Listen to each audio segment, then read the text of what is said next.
We start today's webinar, I would like to take the opportunity and say a few words about the situation in Ukraine. It wouldn't be appropriate to be discussing safeguarding matters on today's webinar without acknowledging the situation we have in Ukraine. I will now read a part of the statement that came out from World Rowing 1st of March.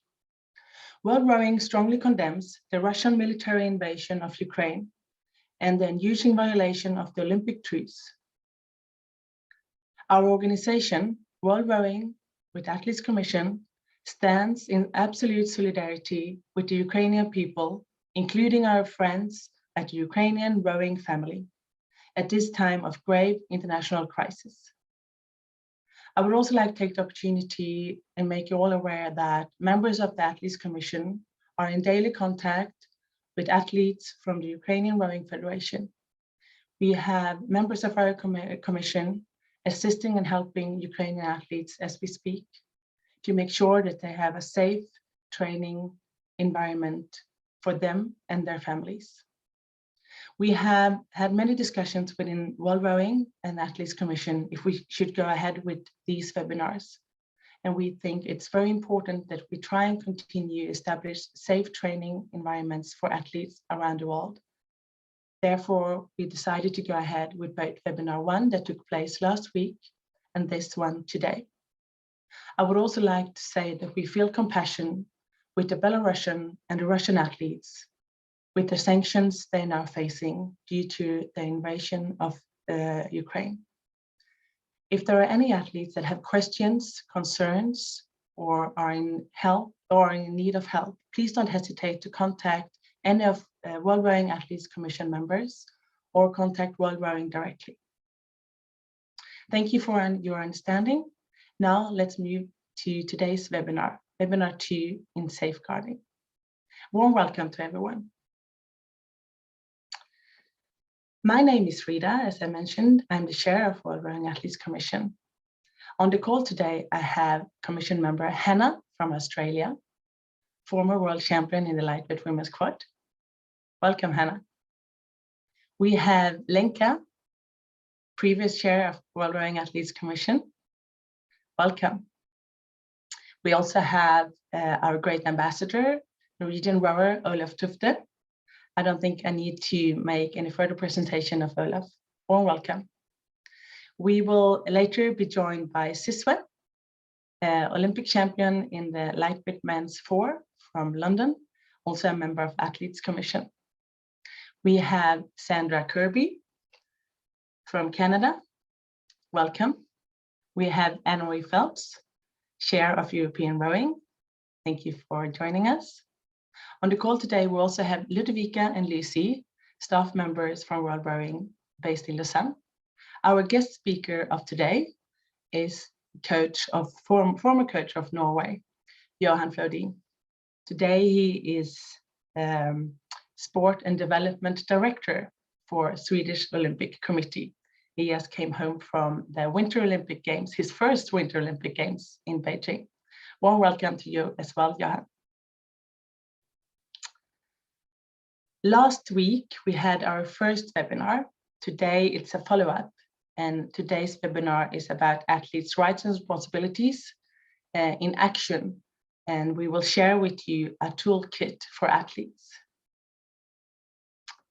On the screen, you can see the desired outcomes of today's webinar: to create an agreed upon way of working together, co-creating a code of practice with athletes, to raise athletes' awareness that safe sport is everyone's responsibilities. Athletes can contribute to make sport a safe place. And this is a continue from last week's webinar. You don't need to worry if you didn't participate last week. You will still be able to join us today without any worries. To empower athletes to be aware of their rights and their responsibilities, and to have confidence to act. If you have any questions, you can use the Q&A at the bottom of your screen to put in those questions. If you want to contact any of the panelists, please use the chat It will be confidential and anonymous. We won't say any of your names, so please participate and interact. We would like to hear your comments and feedback all through the webinar. So please don't hesitate to contact any of us or share your comments through the webinar.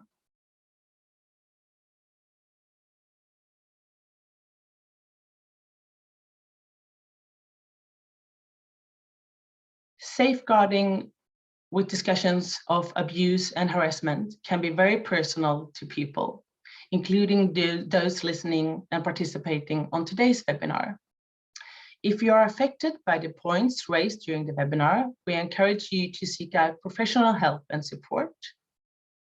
If you raise a question referring to particular incidents or situations, please do not use the names of the persons concerned, nor the name of the national federations concerned. You can contact any of us after the webinar or send an email directly to safeguarding@worldrowing.com, and we will come back to you.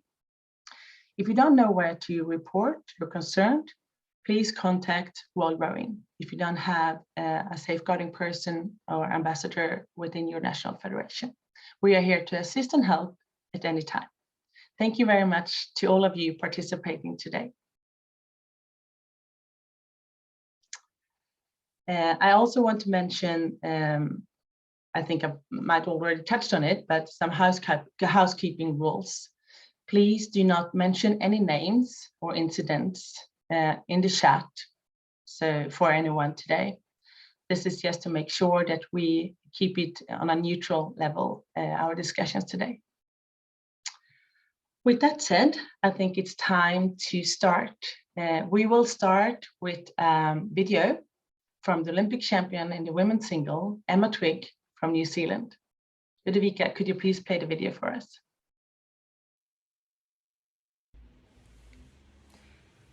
I really think it's our responsibility as athletes to welcome and try to encourage as many people into our sport as possible. People from all walks of life, with different sex, race, religion, sexuality. There should be no barriers whatsoever. How do we do this? Well, we encourage our friends and our family and even strangers to give our sport a try. And we make sure that our clubs and our communities are safe and encouraging of these people. We break down social or financial barriers that we know are stopping people from accessing our sport, and we create a language of inclusivity, and we're really conscious of not ostracizing anyone.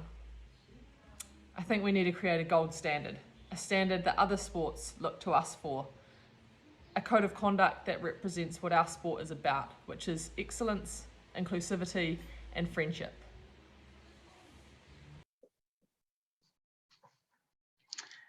Thank you, Emma. I think that was very well said, and I think all of us, both participants and our panelists here today, agree with Emma. I think what she said about the golden standard for other athletes, other sport federations to look at us, how we behave in a safe training and competitive environment. Emma also mentioned encourage and welcome everyone, no matter your nationality, religion, or background. I think that's also very important, and that it's included in safe sport, I must say. I would like to turn to our guest speaker, Johan, and ask for any comments regarding Emma's video and what she brought up. Thank you. I think you commented really well. What I also want to put some emphasis on is that I strongly believe that there's no contradiction between a professional environment that performs as good to make world champion and safeguarding. I think on the other hand, it contains the same things. I've seen people who seems to be very, very similar, but have absolutely different needs and different values from their time outside sport, and have different needs when they come into an environment that is kind of homogeneous anyway. We all want to be good rowers, but I strongly believe that two things: that this is the rowing community itself. It should be safe, and that is the way we're going to make good results. And also, I think that it is also values that could be easily transferable to other environments. I use the same thinking when I used to be a headmaster, or if I was a rowing coach, or in my current work.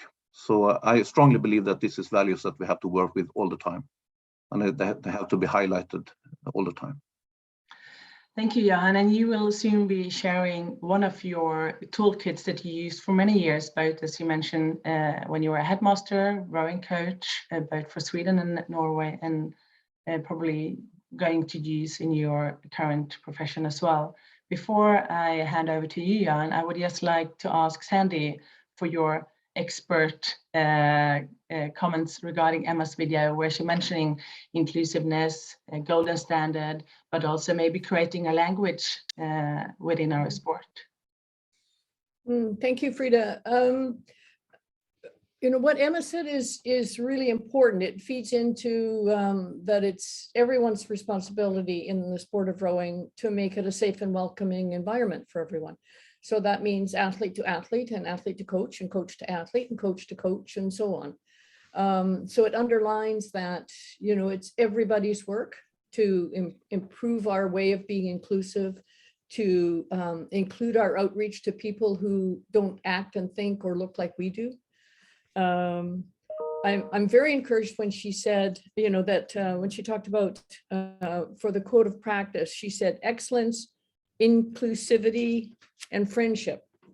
And that certainly has been my rowing experience. And so I think if we learn to capitalize on those, we'll be in a very good position.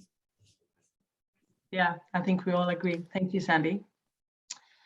Johan, if you wouldn't mind, I would like to hand over to you, and you can share with us your toolkit. You have a few slides, and you will talk us through them. I will try. Thank you. It won't take many minutes. I hope I can do this in an easy way. Can you see the slides? Yeah, that's good. We can see them. Maybe you could just enlarge them. Is that good? They are enlarged in my screen now. Are they at yours? Not yet on mine. Mm-hmm.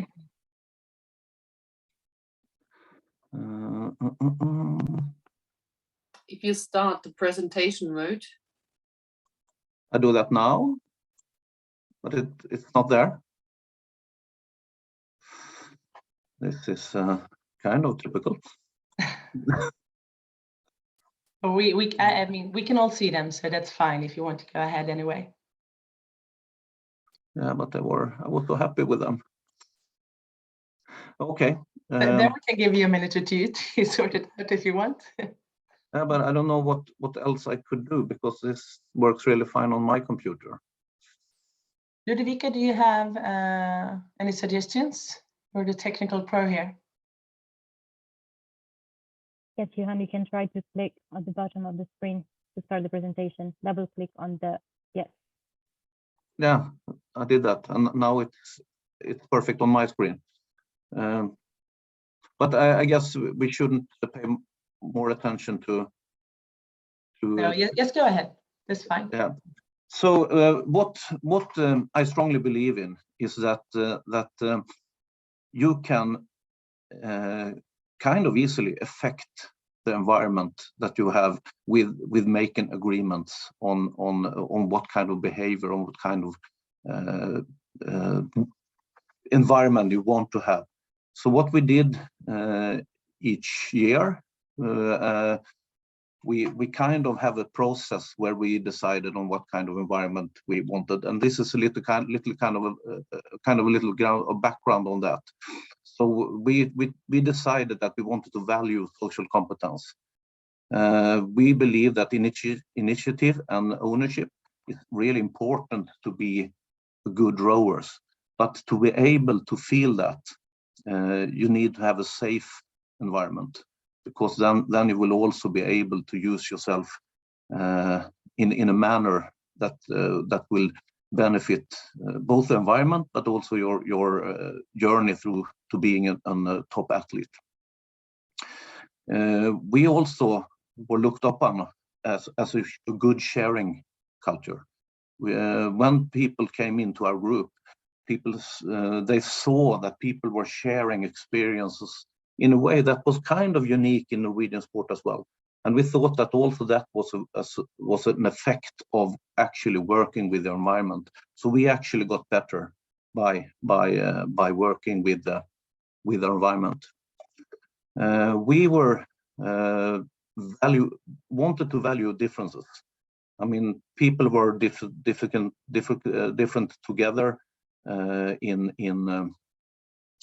I mean, Birgit was obviously in a wheelchair. We had people who, like Olaf, who will come in later, who wanted to have a lot of volume in training and wanted to communicate that. Then we have others who actually couldn't take all that training that Olaf had, and we wanted to value that. So that was also very important for us. We also wanted to reflect on how we discussed. We wanted to, as much as possible, talk with each other, not to each other, or even more rarely about each other. So we kind of valued the way we were speaking. We tried to have an environment where we actually actively worked on our behavior, and it was never a product of being lazy or coward. We wanted to lift up things, and we wanted to be able to create an environment that was productive to us, but also safe and nice to be in. Because also we have the knowledge that if you want to be a really good rower in Norway, you need to participate in professional training without having professional support from 19 until you're 25. So the only thing that we actually could give to the people was a good and healthy environment that people would like to stay in for a long time, because we know that there's a big connection in Norway with making medals and staying in an environment for a long time. So every year we did a process where we had a short ingress, like this one, that we actually talked about what we wanted to do and how we wanted to do it. And then we had the process where we started with a brainstorm, or perhaps a painstorm, where everybody who was in the room had the opportunity and maybe even had to speak. So I asked Ola, for instance, what do you think is important for our environment to be able to have a good year? And he said something. Maybe the next person said, pass, I want to think a little bit more. And then we did that through the whole group, the closest coaches and all the athletes. And we did that until we had emptied us totally. Maybe we had 50 or 60 different things that we wanted to have in the environment. That was important, 6 behaviors. Sometimes we did a painstorm as well and said that what do we want to avoid? And then we had to turn that into something positive that made us avoid a special thing. And then after we have written this down, everybody got a pen. And usually I said, now you put the mark on the 5 things that you are most appealing to you. So everybody could do that. And then we did a conclusion. And this and with an observer, and when I actually collected all the behaviors that we wanted to have in our environment. And this is how it could look. This is an authentic one. So we had some house rules.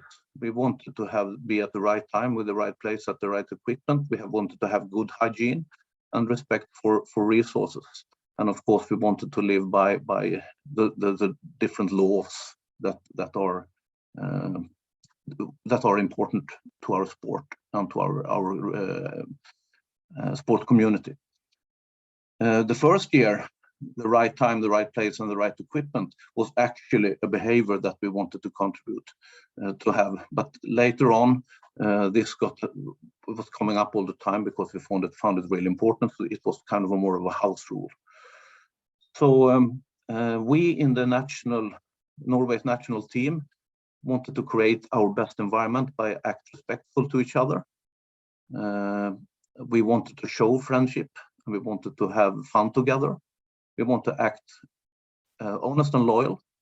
We want to solve any problems on the lowest possible level. We want to act humble. We want to perform our best in any crew and in any situation. And we wanted to take responsibility for clear and communication. We wanted to listen and confirm, and we want to be informed and to inform and to be informed. So we worked with this. I think this was maybe done in March. I think it was March 2016, and we revised them a couple of times during the last years. And this document was kind of, we had it with us on all the training camps. We had it on our training site.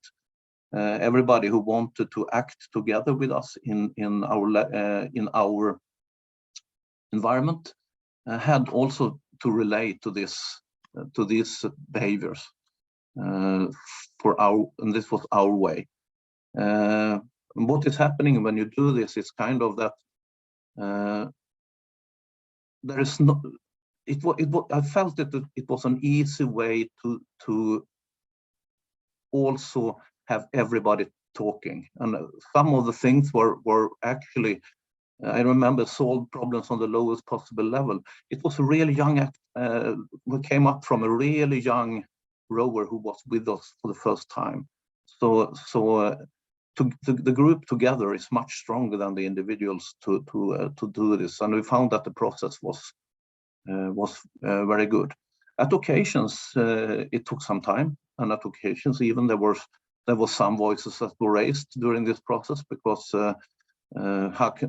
a thing that comes up can be, how can you say this because you don't live by this rule? No, but it is an idea that I want to live by. So I think it made that it had an impact.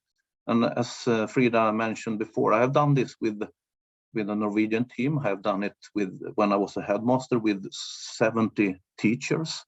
I have done it with 13-year-old girls. They were fantastic on this. They knew exactly what kind of environment they wanted to be attractive to them.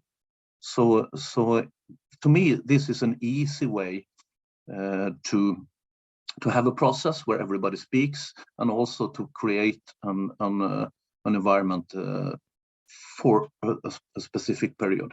Then you do it again to update it. That was pretty much what I wanted to say now.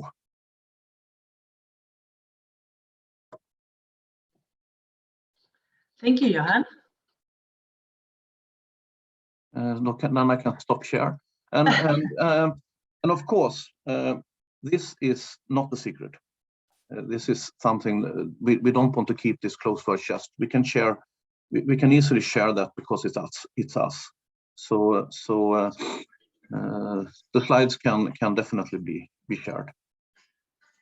Thank you very much, and we can both put them on Athletes Commission social media platforms after the webinar, so you can use them from there if that's okay with Johan. Thank you very much. I think this is very interesting. I've done it with Johan. As many of you are aware, Johan used to be my coach for my entire career. I've only had one coach, and that was Johan. And this is something that Olaf also raised during our webinar last week, being coached by one, or for most of athletes, many coaches through your career.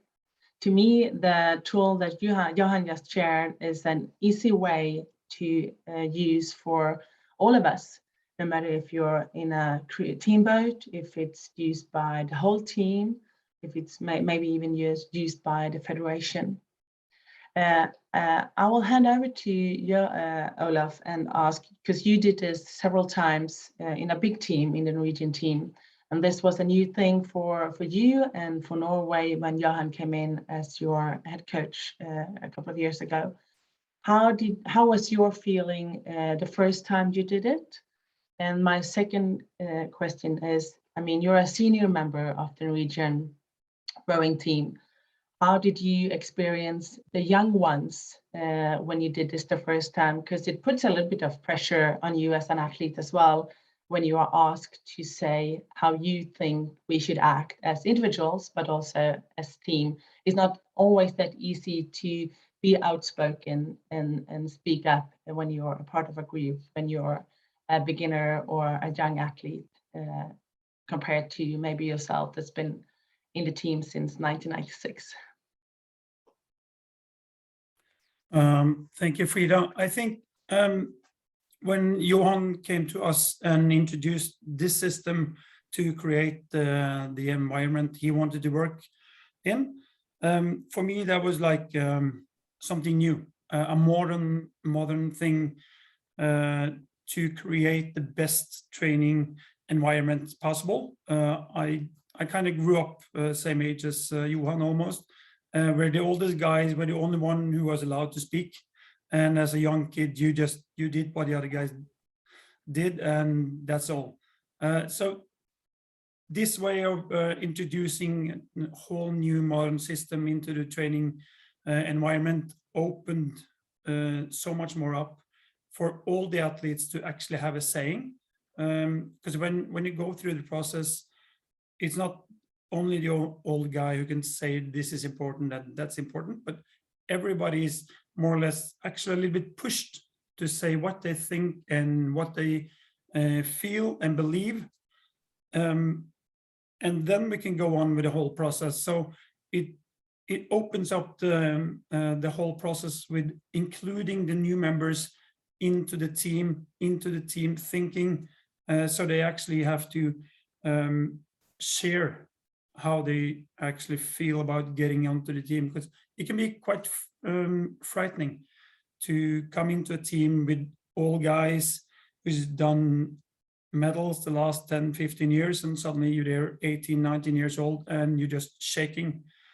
And then they suddenly ask you, what do you think? And you're so afraid of actually saying the wrong word or say something stupid. But now sitting around the table and everybody is encouraged to actually put up what they mean, and there's no wrong answer, there's no wrong words. This is what I mean is like the better version of communication on a modern way in a training environment. When that's said, it was a little bit hard for me from coming from the old system. And when Johan came in, I had a fairly okay last 12 years of rowing. And for like 10 years, I was more or less the only guy on the team who actually rowed fast. So what I said was very often, this is the way to do it.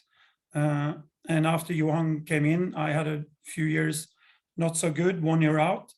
And then I had to talk a lot with Johan. I had to talk a lot with myself to actually realize that the best way to create new rowers, which was my biggest goal, is like, I've been on the top for so many years. I want to have somebody come after me so I can actually stop rowing someday. And I need to learn them as much as possible. But then we turned it around together with Johan. So like, okay, but how much can I learn from the new ones? By actually listening and not only tell them what to do, but actually listen to them and do the best of what they have. And then use Johan as the guy in the middle with the better knowledge to create the even better training environment. So the young kids got what they need, and the old guys like me got more or less what I needed. And then Johan could like pull the strings instead of being the dictator. He can be the, what do you call it, the guy accompanist who's like pulling all the strings to make the team actually work together. And as Johan shows on his papers, it's like we all put our words into it. We collect what means the most for the team. But then again, everybody has to agree on it. I might not have one word on the paper who actually comes from my things. But in the end of the day, when we say this is the rules we want to live by, then everybody has to live by those rules. Otherwise, we're done. But that's the whole fun of the process, that sometimes you actually end up yelling over the table because you don't agree, but you end up making friends, better understanding, more humbled, and more eager to actually be good as a team. Thank you, Olaf. And to me, this toolkit also is helpful for you as an individual, as helpful for you as a team member. Because on one side, you could have yourself, and then on the other side, you could be the member of the team. So it can be used on both, I think. Hannah, I know you have a question for Olaf and Johan. Please go ahead. Yeah, thank you. I love the concept and I love the idea of your toolkit. Thank you for sharing that. You mentioned, Johan, through it, if younger athletes come in and you've already got this structure in place, I was wondering how that athlete is taught what this new structure is. Is there an onboarding process, or is there a senior athlete that talks to them about what the philosophies are? How do you teach the new up and coming athlete what your rules and environment are that you're wanting to create? Don't know, Johan or Olaf. Usually we did this in a really strategic time of year. We did it on one of the spring camps. So the athletes usually got selected around Christmas. So we did this process every year, including the new athletes. There might be some of the athletes coming in throughout the year. They got introduced by me. And also if there was another group connected to us, we have different levels, and at occasions we go to regattas or a camp where we're a bigger group. Then actually the people coming in was aware, got shown our house rules or our behavior rules. So they got introduced during the way. But the process was on every year. At some occasions we used the old behavior goals that we had, but we deepened them, talking about them and filled in a little bit. And at occasion we started with a blank arc. Thank you. Was there any ramifications if athletes didn't abide? Was there any consequences? Usually the consequences was an individual talk with me, but I know that this is one of the things that Olaf and me might have been disagreed on. Olaf would like to have stronger consequences for the people who wasn't follow the rules, where I was a little bit more mild in my consequence description. Isn't that right, Olaf? Yeah, I think there's a slightly difference between the mind setting, because in my world it's like you can fail once, you get told on the second one, on the third one you need to actually learn it. But you are like our father. You like to say, no, don't do this, no, please don't do this, and so on and so on. But I don't think anyone can actually accuse you of not making good results with the groups, no matter how we disagree on punishment or whatever we should call it. But sometimes I think some people actually need to learn the hard way early in the process. But we turned out okay, didn't we? I think you did, definitely. Thank you, Hannah, for your question. I will turn over to Sandy as an expert and educator in safeguarding topic. Do you have any question or comment to Johan or Olaf? Yeah, thank you. So when I was looking, it's the first time I've seen what the result would be of the process, and I was very interested in the graph. But coming from a safeguarding perspective, how does the golden thread of safety for athletes, or safeguarding to make sure abuse doesn't occur, or if it does occur, is reported, how does that show up in your discussions or in the final outcome? How does that process make you and athletes safer in sport, I guess is the question. Is it for me or Olaf or both? Both, or even Frida could answer that, I'm sure. Yeah. Olaf, would you like to start? Yeah, I can take 2 seconds on it. I think, first of all, I think the unwritten rule number 1 from Johan's idea is like his door is always open, and he's always aware of the athlete's mental condition. So he will always be there if you need. So he's really into putting that level really low, so you can always knock on the door on an early stage. And then again, the whole system, I believe, is when you're in the team, you live by the rules, and then you are, how can I say it? You try to live by the rules and you teach them on, but you always open and let the younger athletes talk with you when they need something. I think that's the biggest, for an older athlete, you really have to let the younger athlete know that you can always talk to me, and I will listen to you and try to advise you if you need advice, or I guide you to the coach or whoever I think should be the best person to speak to.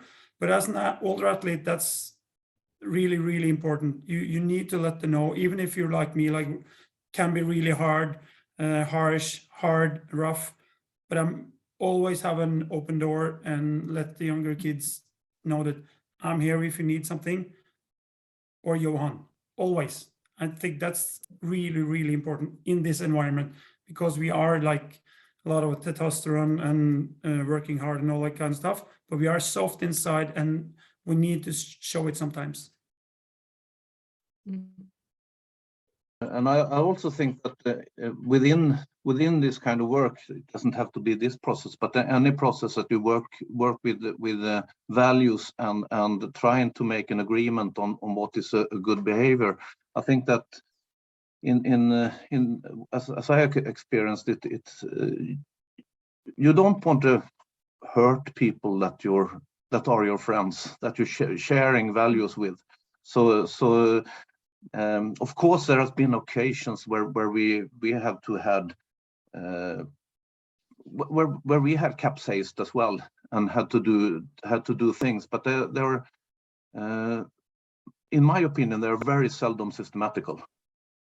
There has been occasions where things have gone wrong, but I think that the baseline is a little bit higher when you do this kind of work and really talk about values. And I think that values sometimes are very hard to talk about. So I felt that it was easier to talk about behaviors. Thank you. Thank you. I just would like to comment that when you, from my point of view, when you do this exercise, the toolkit that Johan just shared, is that you can both talk about behaviors within the group and behavior, how you should behave as an individual. And with that comes, I think, the start of a safe environment for the national team or within the club or within the team boat. So I think it's hand in hand. You're building a bridge when you talk about how you should be looked at from the outside, but it's also a discussion on behavior within the team. And before I start asking questions, I would like to encourage all your participants that please don't hesitate to comment or give us feedback or raise any questions to us as panelists. You can do it in the chat or in the Q&A. I will hand over to Lenka.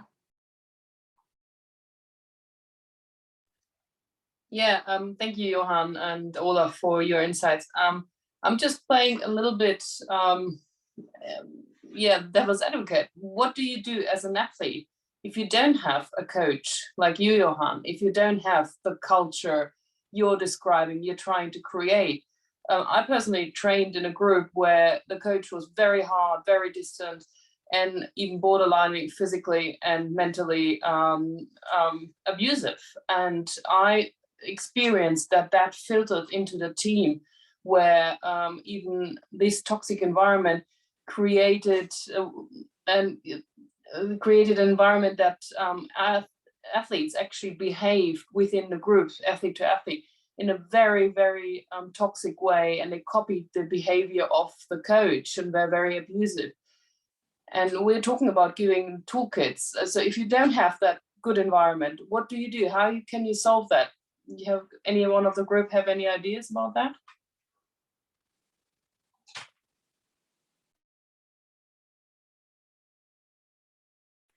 No one dares to speak up. Well, I think it's a valid question from Lenka, because it do require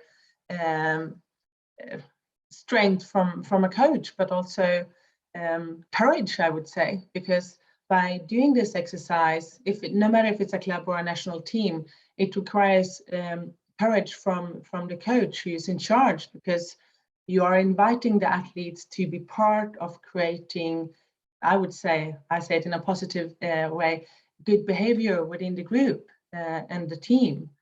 And excuse me for saying this, I'm not sure that everyone has this courage within themselves, because sometimes it's easier to be a coach who demands than includes and invite athletes. I've never been a coach at lower Johan's level, so I shouldn't comment maybe, but that's my personal opinion when it comes to coaches, that sometimes it's easier to tell people what to do than include them in the process.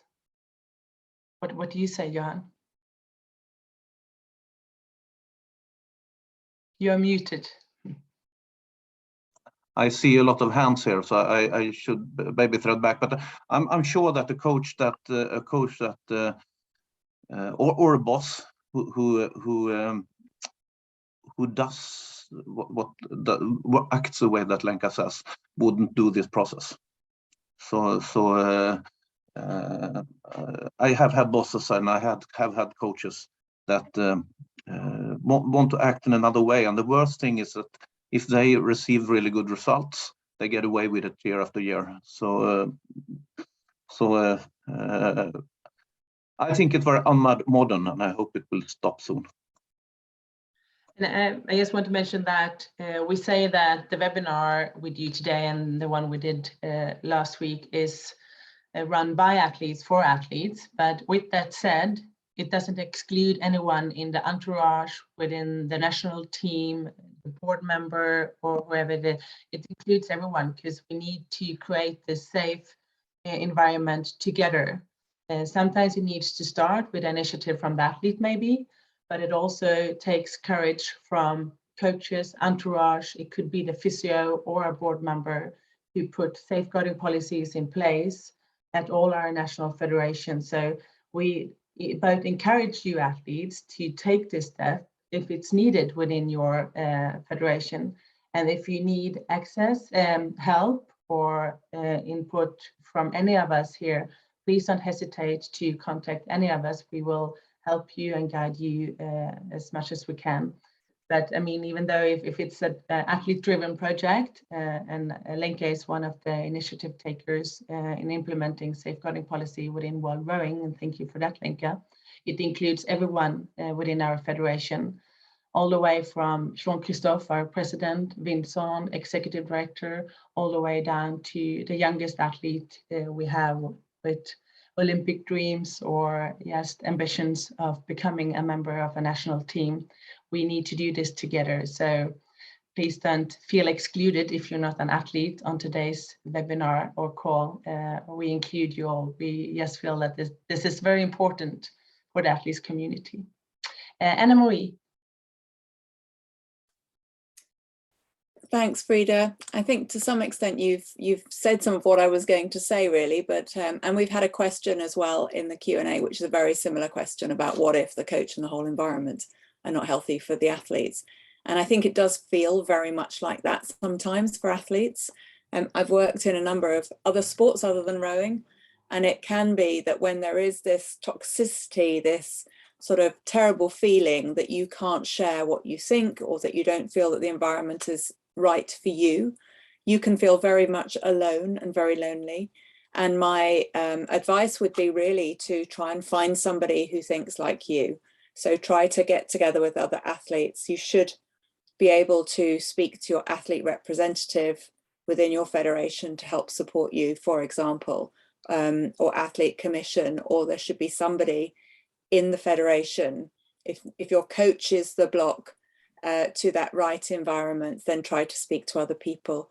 Quite often it can be quite hard even for the coach if they're under pressure, and actually being able to have that conversation can release pressure maybe off them, or they can find somebody that can help them to be able to solve this. So I think having that strength and openness and making yourself a little bit vulnerable sometimes can be quite helpful. And as Frida says, if not, please reach out to the athlete commission members who are at each of our events, each of the World Rowing events. There are safeguarding officers. There's usually an athlete commission member there as well, and just to help give you that support. Thank you, Anna-Marie. Thank you. Sandy? Thank you. Mine is, let me lower my hand. Mine is not so much as a question as a comment. And I'm going to toss this back probably to Anna-Marie and maybe to Lenka. Last week, Yetsathwakli Wasorno talked to us about athlete rights and responsibilities, and athletes, and I know she's watching today, athletes knowing their rights, believing in those rights, and then being able to act on them. And the weakest part was being able to act on them. And this is the nub of this question. So, Anne-Marie, you had some suggestions. Are there others where there is a person or a team of people who are, in essence, not encouraging athletes as a group or those in the rowing family to have their rights recognized, and safety being one of them?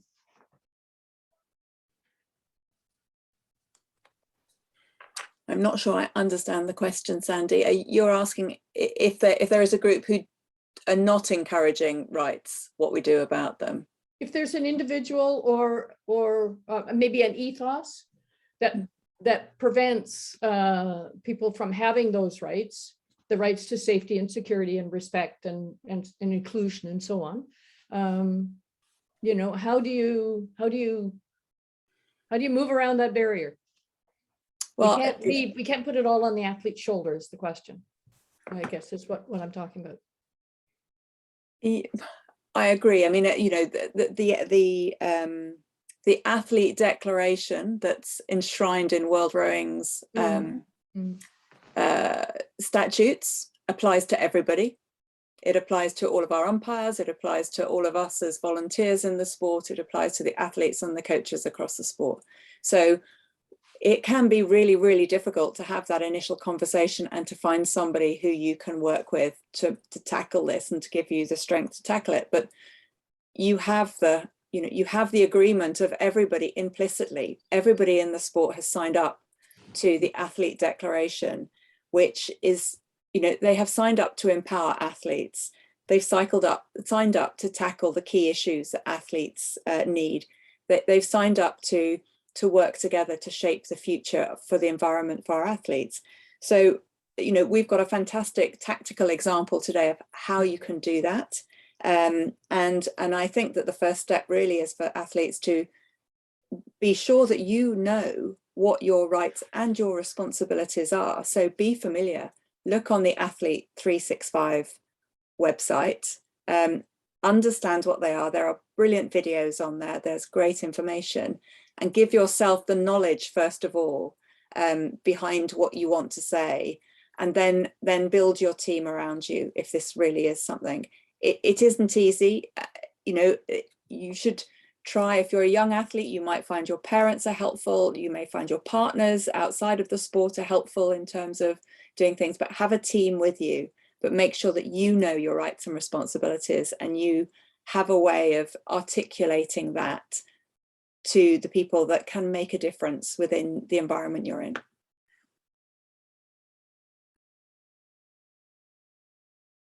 Thank you, Anna-Marie. Any comments from you, Lenka?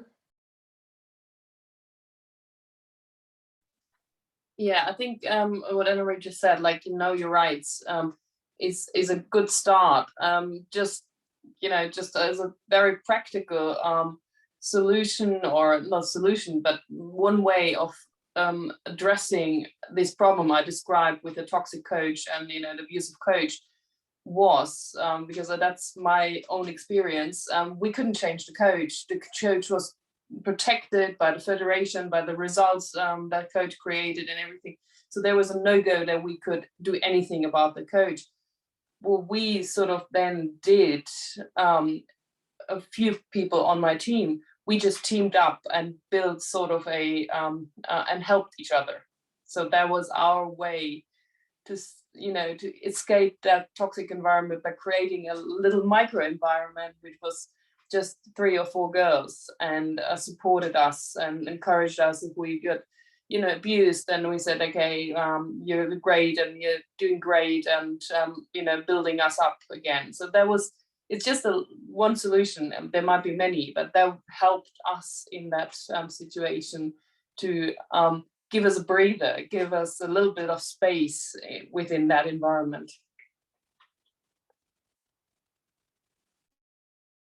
Thank you, Lenka. Thank you. Hannah? I was going to, and I know what the answer is in my head, but like for the sake of everybody, I was going to play devil's advocate. And we heard before that if coaches are not necessarily creating that safe environment where athletes feel strong and empowered, yet they're getting results, is making people feel safe going to get results, and why?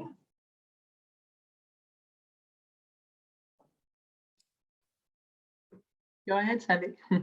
Yeah, a really good question, Hannah. You know, I wish I could say there's a whole body of research out there that shows that happier, well-balanced, responsible athletes perform better. The research base isn't quite there yet. Intuitive, sorry, I've got a guest dog here. But intuitively, we know that if you feel better about yourself, you will perform better. Beaten down athletes have trouble rising up to their capacity, their level of capacity. So whether it's one practice or it's your whole career, it makes a difference whether you feel welcomed and respected and cared for in your rowing family. So until the research comes in, that's the best answer I have.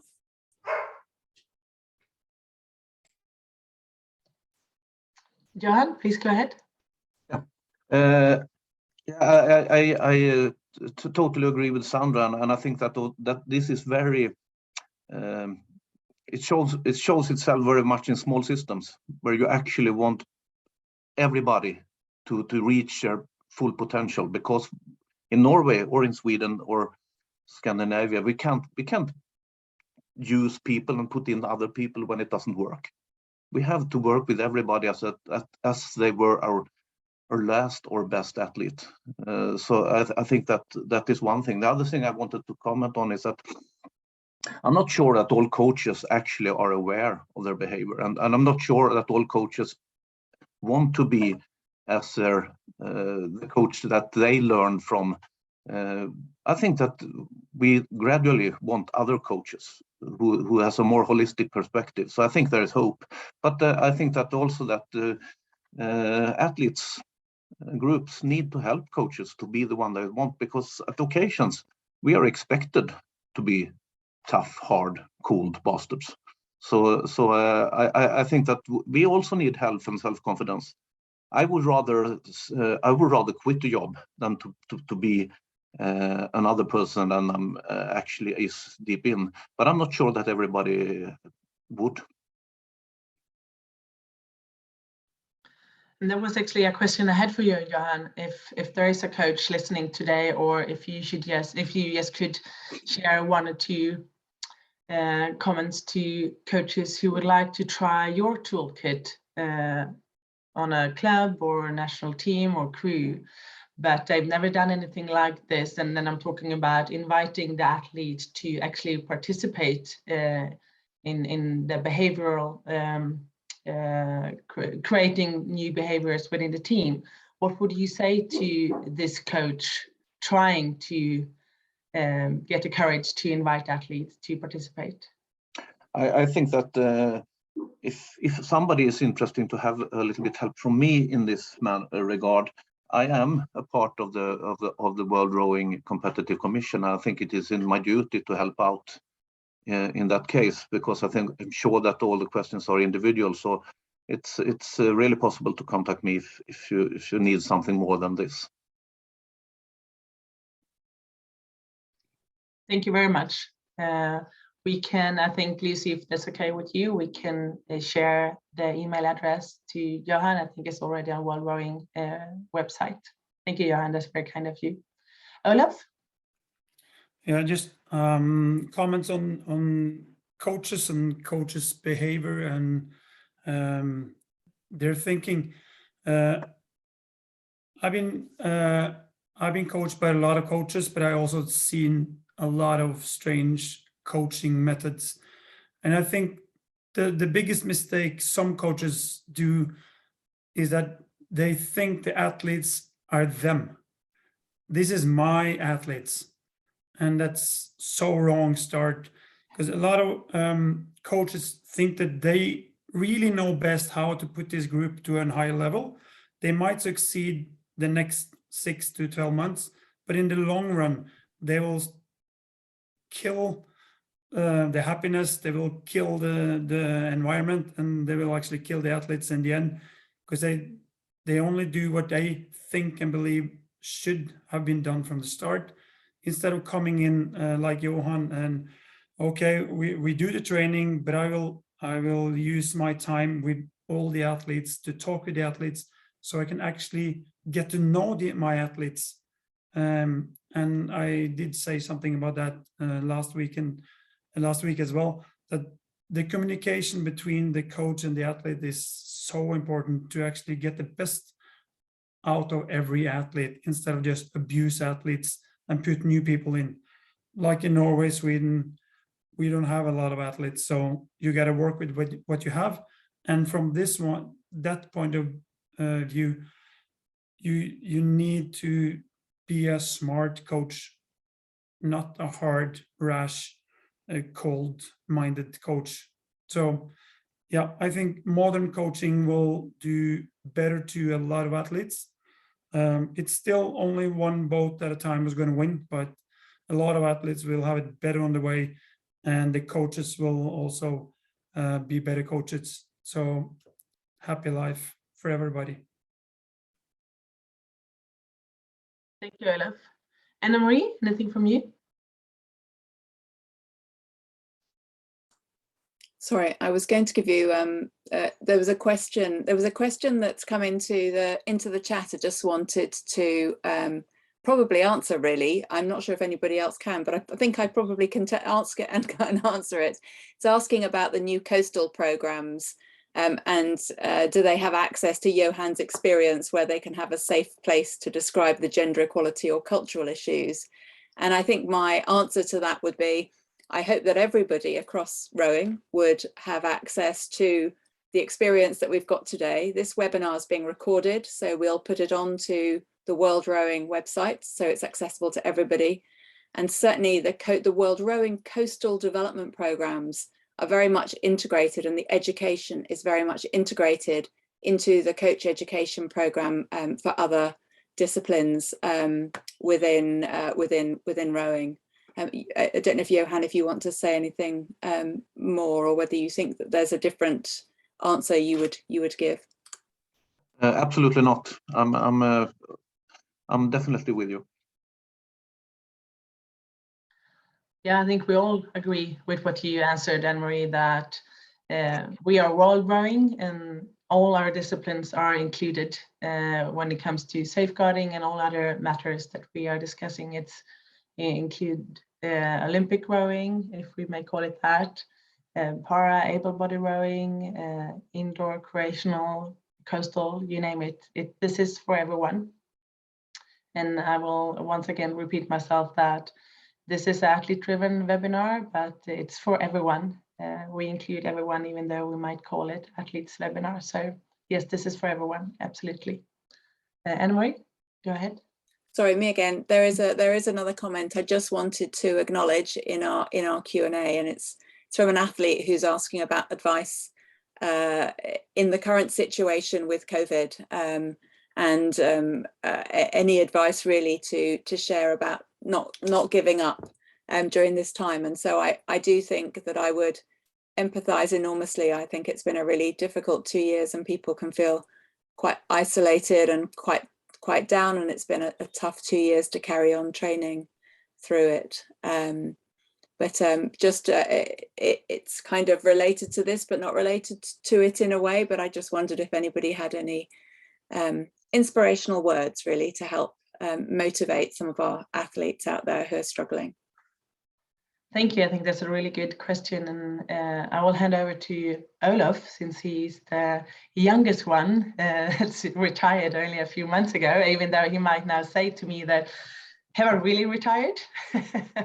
How did you cope with? I'm not sure if I actually retired. No one is really sure that you retired. No. You keep it open, I know. But I mean, you went through preparation for the Olympic Games with young people in your team. How did you cope with being separated for a very long time when you were four athletes training in 4 different environments and not being able to train that much together? Do you have any good comments on that? I think first of all, it is really, really hard when you cannot do what you actually love, meet up with your training partners and educate each other, push each other to new levels. But then again, when everything hits, that's the reality, and you have to work with what you have, not what you want to have, but this is the fact, this is what I can do. So what I did was, like, I put up an image of my big dream, rowing that quad in the Tokyo 2021 with the 3 other guys and our coach on the side cheering, and ask myself, how bad do I actually want to go to the Olympics and be well prepared? I know a lot of people are sitting there and they maybe skip a session or do it halfway through. I was like, I'm not going to go to the Olympics and not be prepared, because this is my dream. It's a dream of the other 3 guys in the boat, and I will be prepared. I will do whatever I can to be on level at the day. So for me, it was like, look at the picture and just decide nothing is going to break me down. And then when there was time, so I actually could bring in a friend or 2. I brought in a friend who I could do bike riding with. So I went riding with him, another guy, good weightlifting, when I can meet him up. So I actually abused my friends all around me so I could train. And then people thought, like, cool, I can train with Olaf. But actually, I was training with them. I was using them so I can actually prepare as much as I could in the COVID time. Like, you can go outside, you can bike, you can run outside. So do whatever you can with what you have, and don't look back on what you hopefully had. You need to look at what you can do with what you have and put your dream onto the wall and look at it and just go for it. Yeah, thank you, Olaf. And I'm sure that you will be available on social media if there is anyone on the call today having questions on staying motivated when you're isolated. Before we leave that question, I would just like to hand over to Hannah. I mean, Hannah, you are also a coach and you coach young athletes in Australia. How did you as a coach both cope with the athletes, can I say, anxiety, excitement, but also maybe some depression with being isolated and not being able to come to the club and socializing in a normal way in the sport environment? Yeah, thanks, Freda. Incredibly difficult, and sort of as Olaf was saying before, I was a coach and I'm not an athlete going through with it, so the motivations and the feelings are very different. So acknowledging the issues that everybody is facing, routine, you know, having that routine of making sure that even if things are changed or challenged, that we still stick to a similar routine, you know, morning and afternoon sessions at similar times and things like that. So my biggest thing is like trying to challenge in different ways, setting other goals, other challenges along the way so that they can feel that they're achieving along the way. So yeah, it's probably the biggest thing that we did do along the way is, you know, different ergo challenges online, trying to be as innovative as we could along the way, relays when we could get back together and things like that. So just on that, you know, I find that in creating a safe environment for athletes, they're more willing to take risks and see what their boundaries are. Whereas if they're in not a safe environment, they're sort of going to stick to status quo, and you never really get athletes' full potential. So if athletes feel that they've got a safe place to fail, then they're more likely to push themselves further and actually not fail. So that's what I believe a safe environment can do for athletes and push them further. So whilst the heavy-handed approach may have worked, that I think we've come a long way with knowing what inspires and what motivates people. Thank you, Hannah. Thank you. I'll ask the same question to you, Johan, as a national team coach, and you were based in Sweden, but you were coaching in Norway, and for a while you were not allowed into Norway to actually coach your athletes. How did you encourage the athletes to stay motivated during these months?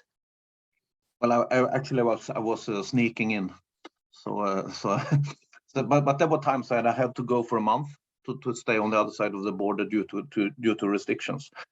But I think that at first we accepted that this isn't normal. We accepted that these are special times. Let us work with special tasks. Let us do something. We didn't do a season that was similar to a season that was normal for us. So we did other things. We developed things. We tried to find new solutions. We developed training models. We kind of invented new things. So it was kind of when I look back on it, it was a horrible year, but it was kind of productive anyway. We learned stuff that we could bring into the future, but that we couldn't learn from when we had normal seasons. So we found out other things, and we did big changes both in training regimes and in the things that we did. So and in the beginning we were using the group a lot, even though we couldn't see each other. We had several meetings frequently with digital. So and we recognized that some people actually had really hard problems with motivation. Some people were super motivated, but we recognized every feeling that as an okay feeling. So we did other things mainly, but I think we came out pretty good in the other end. And even though that Norway was one of the countries who was much more restricted than most. So you could say, from what Olaf said, to try and stay motivated, live by your dream, and maybe even print a picture of something that keeps you motivated during training times. Use your close friends as training partners. Yeah, and also accept that everybody wasn't motivated at all times. Yeah. I think that talk about things and recognize feelings and say that, and if it's all right to say in the group, I'm not really motivated now. Mm-hmm. Some of Olaf's teammates had to say that at occasions, and Kjetil had to say that at occasions, that this doesn't motivate me, and some of the guys said that I'm not sure that I can live through this. Mm-hmm. So as a top athlete, so I think putting names on things, and actually I think at that occasion it was really important to us that we have worked with the environment before, because that made it a little bit easier to ride out a crisis like this. Was your feeling that the exercise you done with the arrow and how the team should behave and how you as an individual should behave was helpful in this isolating time? Yeah, I think it was crucial. I think that I believe that actually that we have made a base on where it was easy to talk about feelings, even in a digital form. I think that was really important to us. Do you think that doing this exercise as an individual, I think this question came from an athlete, could be useful and beneficial to do now if you still feel that you are isolated from teammates, from being able to do the normal training? Could it help you through out to the other side, if I may say so, by doing this exercise? I'm sure. I think that we have probably learned a lot on how to make these kind of processes even in the digital form now, and since you're taking turn on speaking, it might be easy to do it in a digital form, but of course, I have the feeling that it's even better if you can do it live, but I'm sure it could be done digital as well. Yeah, thank you. I know we run over. It's already 15 minutes past here. I just have a question for both our participants, but also for all you panelists. How do you think an environment there where you have a safe training environment within the team or club, what effect would it have on performance on both you as an individual, but also as a team? I'm trying to think positive here now, that if you do the exercise we just gone through and discussed here with Johan and Olaf, if you try and do it within the club or team, what kind of effect would it have on your performance? Yeah, sorry, yeah, go ahead. Oh, sorry. I think was it Johanna perhaps or Lenka? No, I think it was Johanna who said that if you're feeling safe, you're kind of like to take chances, which kind of, I mean, to try to be the best in the world is kind of a risky thing in itself. Well, if we're talking about top athletes, but if you're willing to take chances, if you're willing to which top sports is about, if you're willing to challenge yourself, and if you're falling down, you're safe. Nobody would. People will take care of you if you're falling. Then I'm pretty sure that this is a way to go, in my opinion, anyway. I'm handing over you to Sandy. You have your hand up. Sorry. Yeah, thank you. I'll come at it a slightly different way. I think if athletes are part of the safeguarding project, then they're part of reviewing the policies, They're part of reviewing the implementation strategies. They're part of helping to determine whether the educational materials are good. They're part of the development of the sport. And out of that, you build good competitors, you build good citizens, and you build people who are going to contribute to the sport for sure after they retire. So I think there's a threefold piece there that's really, I mean, there's nothing counterintuitive about this. It's all on the good side. Anna-Marie? Thanks, Frida. I just wanted to say that I completely agree with both of those last two statements, and with Hannah's perspective about, you know, we learn from our mistakes, and therefore we have to create an environment where we allow athletes to make their mistakes. But it's also, as Sandy was saying, the responsibility of those athletes to engage with these sorts of processes. So please do, I would encourage you to check out the link, if you don't already know it, that Lucy has put in the chat for Athlete 365 on your rights and responsibilities. And please do engage with your national federation. They will be developing their safeguarding policies over the next months and years. And if they're not, then you can ask them why they're not, and ask them if you can be involved in that. And it's not always interesting work, but if you want it to be right for you, you need to engage in processes like the one that Johan has talked about today, and Olaf, but also in making sure that those policies and procedures are fit for purpose and fit for you as athletes.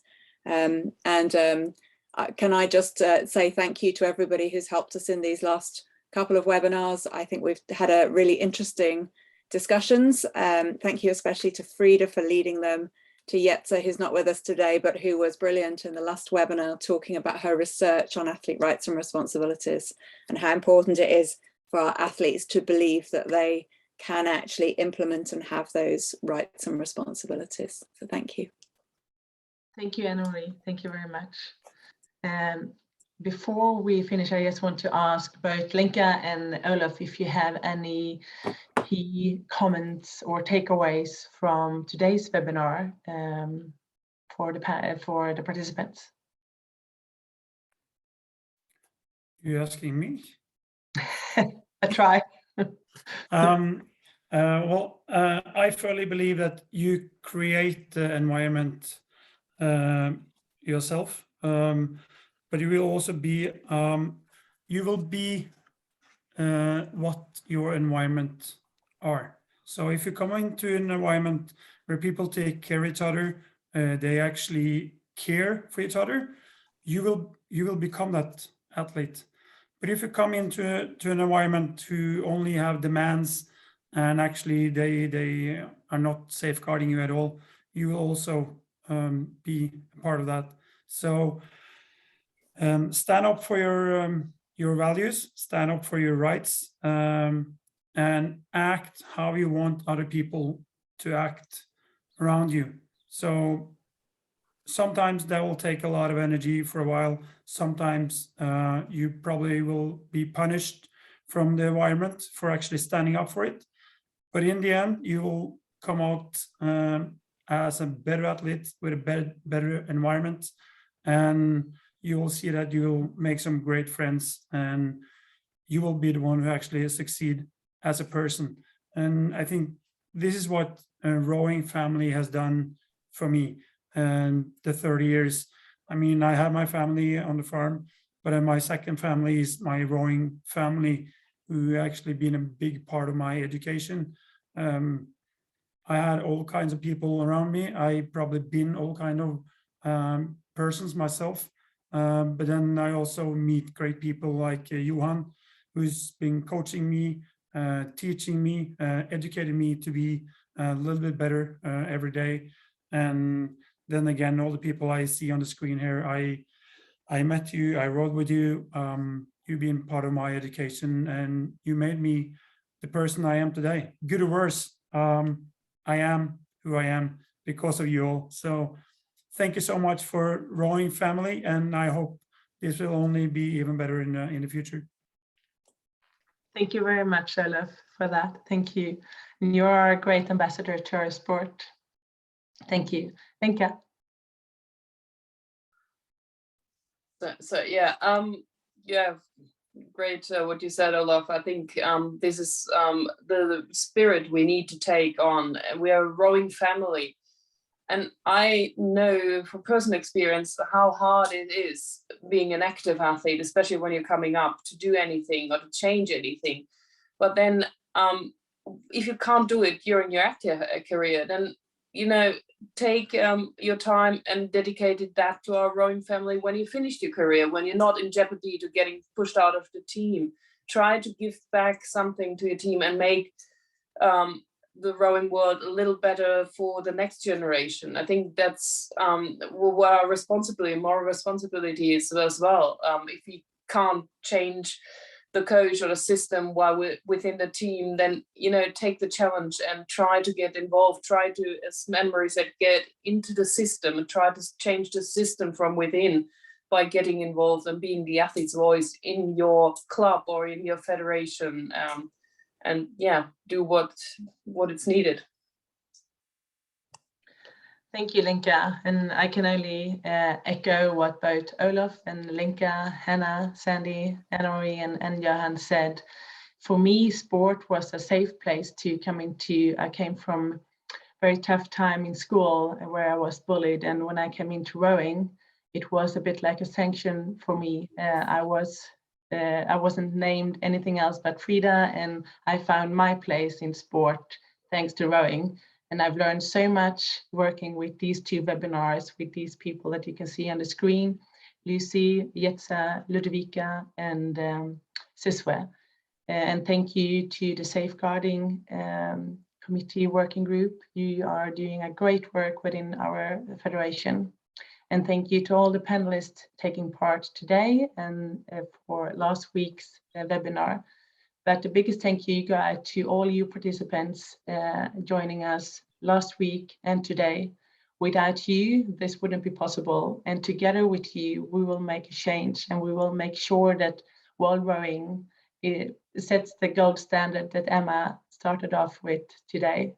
We will be a safe sport, and we will create safe environment and competitive environment for all of us, athletes, coaches, entourage, and board members.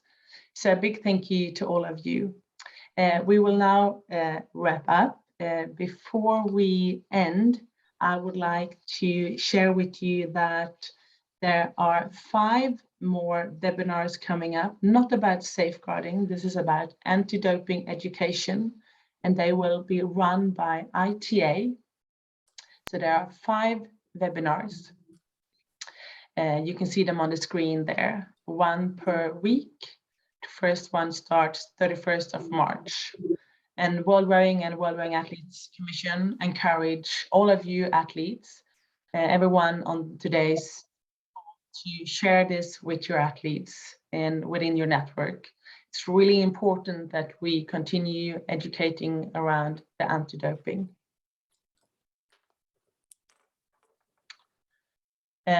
We panelists on the call today, we realized that we definitely should have scheduled more webinars around the topic of safeguarding.